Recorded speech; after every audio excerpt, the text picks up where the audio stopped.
এই জন্য আপনারা চাইলে অনেক কিছু করতে পারেন না আপনাদের নেতার কারণে, যেহেতু আমার বড় কোনো নেতা নাই আল্লাহ ছাড়া।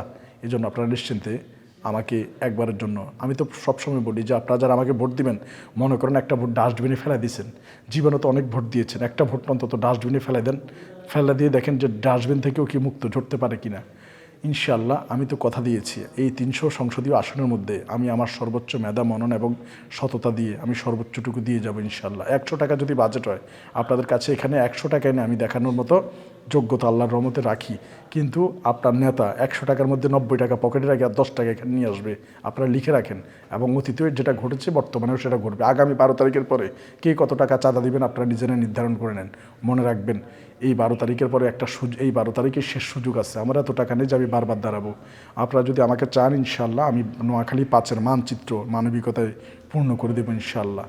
আর সংসদীয় অন্যান্য যে আসনগুলো আছে, যেখানে নেতার তেলবাজি করতে করতে সংসদে অর্ধেক সময় চলে যায়, আপনাদের দাবি দেওয়া কখন উত্থাপন করবে? সেই জায়গায় হয় আপনাদের দাবি আদায় করে নিয়ে আসবার, নাহলে সংসদে স্পিকারের মুখে পদত্যাগপত্র ছুড়ে ওইখান থেকে চলে আসবো। কারণ আমি যাচ্ছি জনগণের সাধারণ মানুষের ম্যান্ডেটে, কারো পাচারতে নয়। তো ইনশাআল্লাহ আপনারা যদি চান, আপনারা যদি একটু এগিয়ে আসুন, আগামী 12 তারিখ আমরা একটা বৈচিত্র্যময় বিপ্লব তৈরি করে দেবো ইনশাআল্লাহ।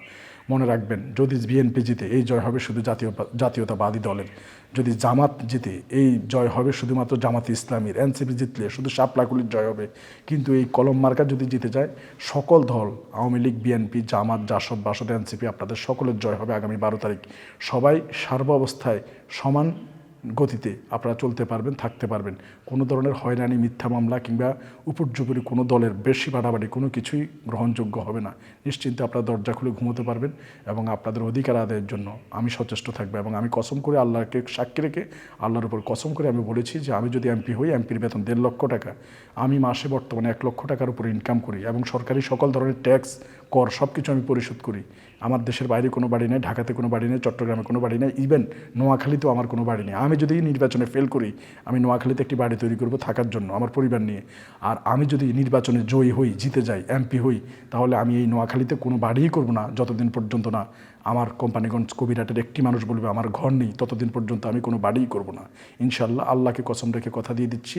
এবং আমার যে এমপির বেতন 1.5 লক্ষ টাকা করে, এই 1.5 লক্ষ টাকা করে প্রতি মাসে এই 2 উপজেলার সবচেয়ে অসহায় মানুষ যারা রয়েছেন, প্রতি মাসে একজন 1.5 লক্ষ টাকা 1.5 লক্ষ টাকা করে পাবে। আমার পুরো বেতনের 1 টাকাও যদি আমার পরিবারের জন্য নেই, আমি সেটা হারাম হবে আমার জন্য, এবং আমার বউ বাচ্চার উপর এটা সম্পূর্ণ হারাম হয়ে যাবে। আল্লাহকে সাক্ষী রেখে কসম করে আমি কথাটি বলছি, এবং আপনারা আমাকে একবারের মতো সুযোগ দেন। আমি যেটা পারি সেটা বলি, যেটা করতে পারি না আমি সেটা বলি না। এবং অতীতে আপনারা যারা সোশ্যাল মিডিয়া আছেন, দীর্ঘ 1 যুগ ধরে আমার কার্যক্রম দেখে যাচ্ছেন, রাস্তার পচা গলা বেয়ারিশ মানুষের জন্য আমি আমার জীবনটাই উৎসর্গ করে দিয়েছি। এবং ইনশাআল্লাহ আমি আমার ওয়াদা পালনে আল্লাহর উপরে তাওয়াক্কুল করে আমি নির্বাচনে দাঁড়িয়েছি। কোনো মানুষ আমাকে ভোট দিয়ে বানাবে এটা আমি বিশ্বাস করি না।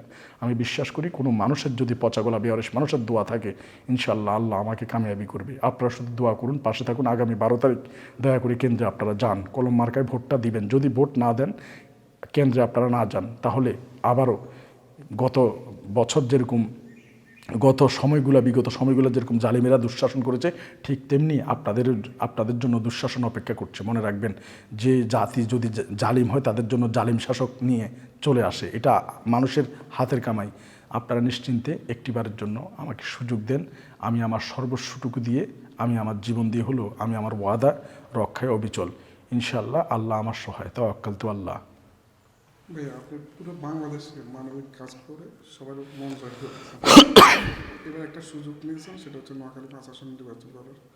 তো মোটামুটি কেমন সাড়া পাচ্ছেন বা ভালোবাসার আশা করছেন? ইনশাআল্লাহ আমি যত জায়গায় যাচ্ছি, আমি কাউকে 1 কাপ চাও খাওয়া, নির্বাচনে অ্যাজ ইউজুয়াল খরচ যেটা পোস্টার, লিফলেট, ব্যানার, এছাড়া মিটিং, ফুয়েল খরচ, গাড়ি কিংবা সরকারি যে খরচগুলো আছে, এই খরচগুলো ব্যতীত মানুষকে খাওয়ানো টাওয়ানো এই ধরনের কোনো খরচও নেই। এবং আমার বড় একটি খরচ, আমি এই 2 উপজেলার যত ধরনের ক্যান্সারের রোগী আছে এবং যত কিডনি ফেলিওর রোগী আছে তাদের জন্য আমি ব্যয় করছি। ইদানিং আমার কিছু ভিডিও আপনারা দেখতে পাচ্ছেন। বাকিগুলো নির্বাচনের পরে আমরা ইনশাল্লাহ আপনাদের সামনে উপস্থাপন করব। নির্বাচনী আচরণবিধির কিছু নিয়মের কারণে আমরা উপস্থাপন করতে পারছি না। তো ইনশাল্লাহ মানুষদের জন্যই আমাদের এই নির্বাচন, এবং এরকম 10টা নির্বাচন আমি বলেছি যে চলে গেলেও কিচ্ছু আসা যায় না, মানুষের জীবনটাই হচ্ছে আমাদের কাছে। এবং আমি আল্লাহর কাছে ওয়াদা করেছি, আল্লাহর কসম করে বলেছি, আল্লাহ বলছে তোমরা আমাকে নিয়ে কসম করো ওয়ালিল্লাহি, তাই আল্লাহকে নিয়ে আমরা আমি কসম করে বলছি যে এই কোম্পানিগঞ্জ কবিরহাটের কোনো একটি গৃহে যদি কুরবানির সময় মানুষের বাসায় যদি গরুর মাংস না জোটে, আমার জন্য গরুর মাংস হারাম হয়ে যাবে। এবং এই কোম্পানিগঞ্জ কবিরহাটের একটি বাসায় যদি কোনো ধরনের খাবার না থাকে সেহরির সময়, তাহলে আমার সেহরিটা যাতে হারাম হয়ে যায়। আমি হেঁটে হেঁটে বডিগার্ড ছাড়া, আমার কোনো সহযোগী ছাড়া আপনাদের দ্বারে দ্বারে বিধবা মহিলাদের বাসায় কিংবা আশ্রয়ণ প্রকল্পে আপনারা দূরবর্তী চরাঞ্চলের প্রত্যেকটা জায়গায় আমাকে আপনারা একেবারে খালি হাতে আমার বিচরণ আপনারা পাবেন ইনশাআল্লাহ। অতীতে যেভাবে ছিলাম এখন এভাবে আছি, কোনো ধরনের বিলাসিতে আমি ডুবে থাকি না। এবং ইনশাআল্লাহ আমার এই ভাইয়ের বাসা থেকে নির্বাচন করছি। আমি চাই না আমি ঘর করি, যদি আমি জিতে যাই প্রত্যেকটা মানুষের ঘরে এনশিওর করার পরে ইনশাআল্লাহ আমি ঘরে হাত দিব। এবং যেখানে যাচ্ছি আপনাদের অভূতপূর্ব সাড়া পাচ্ছি, সবাই ভালোবাসছেন, বুকে জড়িয়ে নিচ্ছেন, আশ্বাস দিচ্ছেন। এবং এই আশ্বাস কতটুকু বাস্তবায়ন হবে সেটা আগামী 12 তারিখে আমরা বুঝতে পারবো, যে আমাদের মন মানসিকতার কতটুকু পরিবর্তন হয়েছে, নাকি 500-1000 টাকার কাছে বিক্রি হয়ে সেই আগের মতোই দুঃশাসনে আমরা ফিরে যাচ্ছি। সেটা আগামী 12 তারিখে প্রমাণ করবে ইনশাআল্লাহ। আমার যতটুকু সাধ্য আছে, সাধ্যের সবটুকু দিয়ে আমি চেষ্টা চালিয়ে যাচ্ছি। প্রতিদিন আমি দাঁড়ে দাঁড়ে হাঁটছি, ঘুরছি এবং আপনাদের দোয়া নিচ্ছি, এবং আপনারাও আমাকে আশ্বস্ত করছেন বি পজিটিভ ইনশাআল্লাহ। আগামী 12 তারিখ আল্লাহর উপর তাওয়াক্কুল করছি আমরা। একটু সংক্ষেপে কিছু প্রশ্ন সংক্ষেপে উত্তর দিয়ে